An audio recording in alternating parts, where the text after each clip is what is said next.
Okay, now for brush cleaning. Oil painters are lazy. If they can actually like get away from cleaning their brushes, they will. But Judy was asking about cleaning brushes. I pretty much have turpentine on my, with a jar, with a, some of you have coffee cans with sponges in them, however you want to work that. And as you're painting, you're constantly cleaning your brush. You should be cleaning your brush. One of the worst practices that oil painters have, because they're so lazy, is that they leave their paintbrushes in the jar. And what happens is that brush sits at the bottom of the jar and it starts bending this way. And then they start coming to class and they go, why is my new sable brush bent like that? And I'm like going, well, because you leave it in the turpentine that way. Also get that these are hairs. These are natural fibers. Imagine sticking your hair in turpentine all day long, and then soaking it, right? You would have nothing left.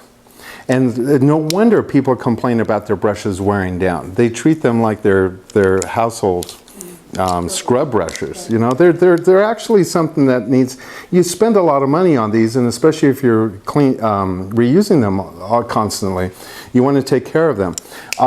You want to have your turpentine, clean it, and always put them someplace so that they're ready to go.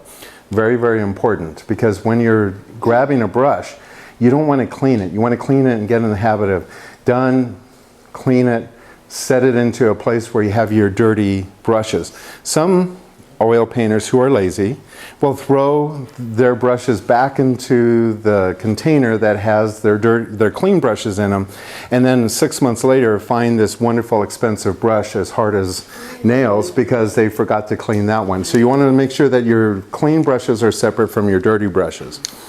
At the end of the day, you've got kind of heavily painted, soaked brushes. These brushes in here, you would then, these dirty brushes, you would go back into the turpentine and clean out as best you can. Turpentine, unfortunately, is also something, it's a product that you don't necessarily want your brushes to be soaking in for a long time, because these are natural hairs.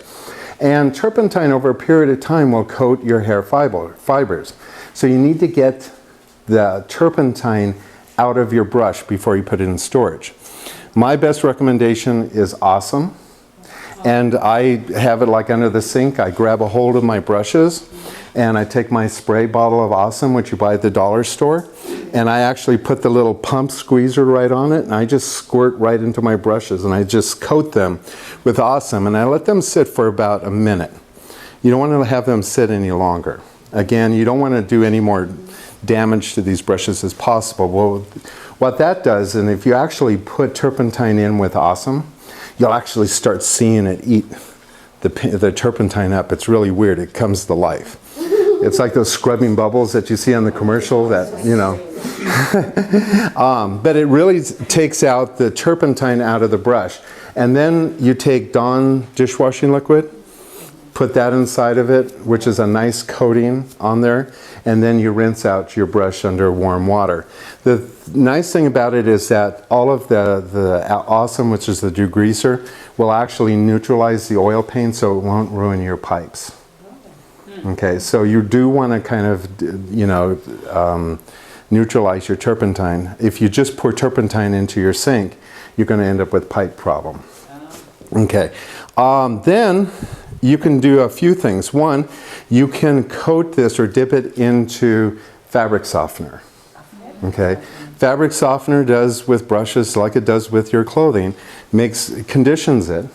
And so fabric softener is a really nice product to kind of put on your brushes and shape it. Some artists will use Vaseline or Crisco lard, and that will, but the problem with that is that the lard you have to wash out, and sometimes you need a dry brush.